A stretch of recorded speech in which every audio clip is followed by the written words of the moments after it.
Hey guys, Jeff here. I want to do something a little different next few uploads that I do. I'm part of a dog trainer forum that I collaborate with Dog Trainers Connection. I'll throw their info below. And we discuss a variety of topics weekly, sometimes bi-weekly, monthly. And Dog Trainers Connection, it's a great organization. They've been around forever, and they bring dog trainers together of all modalities. And so we talk about a bunch of different topics. So they shared some of the content with me that I can share with you. It's part of the forum that I do. The excerpt here it's just my part speaking about the topic. The following video excerpt was from a conversation that the Dog Trainer Forum had about trainer burnout or compassion fatigue. For those who may or may not know, compassion fatigue or burnout, it's very common in the animal care industry, whether it's veterinarians, groomers, pet sitters, dog trainers, dog walkers, and obviously animal rescuers. I think they can certainly identify with burnout and compassion fatigue with all the emotional aspects of animal care that we deal with on a daily basis often. So I wanted to share this with you. If you want to check out the full clip, hop over to Dog Trainer Connection's YouTube channel. They have a whole bunch of videos with all of us dog trainers coming together talking about a variety of topics. Again, this excerpt is just my contribution to this particular forum. So if you want to see it in its entirety, hop over to Dog Trainers Connection. But take a look at this, and especially if you know anyone who's in the animal care industry, you have a good idea of where they're coming from. It is real. It could be challenging at times. I'll probably do a more in-depth video on this, but again, you know how I am. I don't want to reinvent the wheel. I figured let me just show you this quick excerpt, my take on burnout or compassion fatigue. And again, I'll probably do a more in-depth video in the future. So take a peek. Stress as dog trainers and burnout as dog trainers. How do you handle it, and do you have it? First off, if you do, how do you handle it, and what kind of advice can you give to people so that they can either deal with it or, better yet, not have it to begin with? And Jeff, as a rescue person, how do you keep away from it? How do you keep away from that compassion fatigue for overly caring for the dogs, that it really drains you and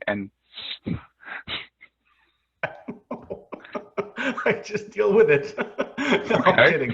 I'm kidding. Some people don't understand it, and like Joyce said, you do the same thing every day that you love, which is awesome, but then stuff just kind of sneaks up on you. And and Steve talks about dog training being a mechanical skill, which I agree with 100%. And then we all agree that there's a certain knowledge base that comes along with helping people and animals. The spiritual side of it is where, and I talk to my students all the time about it, and it's not talked about enough. So I think this is a really good topic because, whether you believe in spirituality, I didn't mean to use that word. I know it's, It is what it is. I think people understand what I'm talking about, Sure. but, I think my saving grace, and I think most dog trainers, when we start being dog trainers, we usually have our real job. And then we do dog training at night or on the weekends. In my case, you sprinkle rescue into the equation, and, Sure. it adds a lot, but I also had a lot to break up the monotony of my day. The first half of my career was probably, I had my real job. I was a computer technician, and then I was in corporate America for a while. I did my dog training and rescue after working hours. I think for me, it was a little easier to manage because dealing with corporate America was more stressful than anything I've ever done since I resigned in 2007 from my last corporate job. So any stress I get today is nothing compared to being a little tiny worm on whale shit in a corporation of 90,000 employees. Right? The stresses of owning your own business, obviously there's certain challenges to that. But everything else in my life, it holds true. When I experience this, I just focus on the positive stuff. Even spiritually, and everybody knows I'm in recovery. I've been sober since 1994. So every time I feel a little spiritually off, I'll sit down, I'll write a gratitude list. I pray, I meditate, I take a walk in nature, usually with a dog. Hmm. But like those are some things I try to center myself spiritually, mostly for my sobriety, but just for living life and a Sure. somewhat reasonably sane state of mind, which I know might be hard for you to believe, but And I guess I, that goes into your training as I have well. moments of sanity, I swear. But I guess that goes into your training and your rescue work as well. As Yeah, it does. And when I get overwhelmed, and this is where for me it's important, my wife and I, our relationship is such like we don't candy coat stuff. hmm And there's times, and I'm not proud of it, but there's times I go down to take care of the dogs in the morning, and I'll yell at them every once in a while, and that's a barometer. They're not doing anything different. Sure. They're doing their same, oh my God, it's time to eat bark. Yeah. But there are days where it goes through me. So what changed? I changed. Mm. And fortunately, my wife would be like, what the hell was that all about? hmm So, it's good that she keeps me in check because Yeah. we can get overwhelmed very easily. And, so like Joyce said, whether you take a break for a weekend or whatever, or, I can't take a break. I haven't been on vacation in 7 years, which is a problem. But we're working towards that, mostly because of the types of dogs I bring here. I can't leave them in the care of someone else. But we do have to make time for ourselves. So whether, someone is feeling this and they need to spend time with themselves for a day or a few hours or a weekend, whatever works for you and your schedule and your budget is a must, because nothing's going to change. So it's up to us. We have to change, right? Our clients are still going to be non-compliant, right? Dogs are going to still need our help. Life is still going to be life. So we need to make sure we can only keep our side of the street clean. So, but it is real. It's, compassion fatigue is real. Stress comes in everything, in any, endeavor. I mean, it's just how we cope with it. And, the main thing is that we need to acknowledge it. See, because if we don't acknowledge it and we're not honest with ourselves, that will become less effective. And worse, Sure. really worse, is even if we're just, let's just say we're angry. And I'm not talking about being physical with dogs.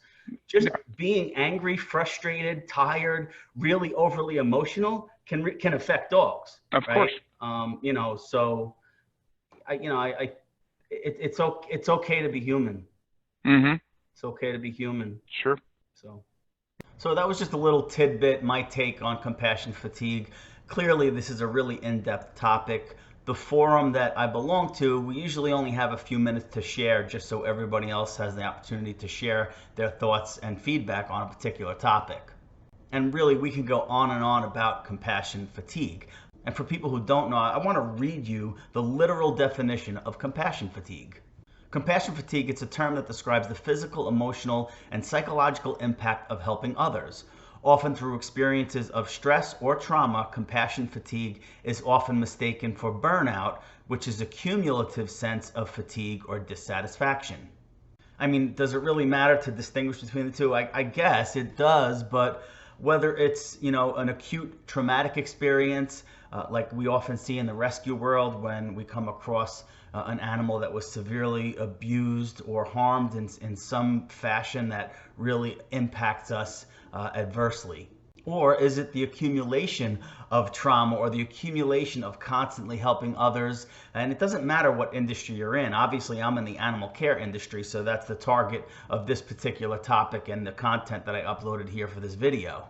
But not everyone is aware of it, especially if you know someone who's in the animal care industry.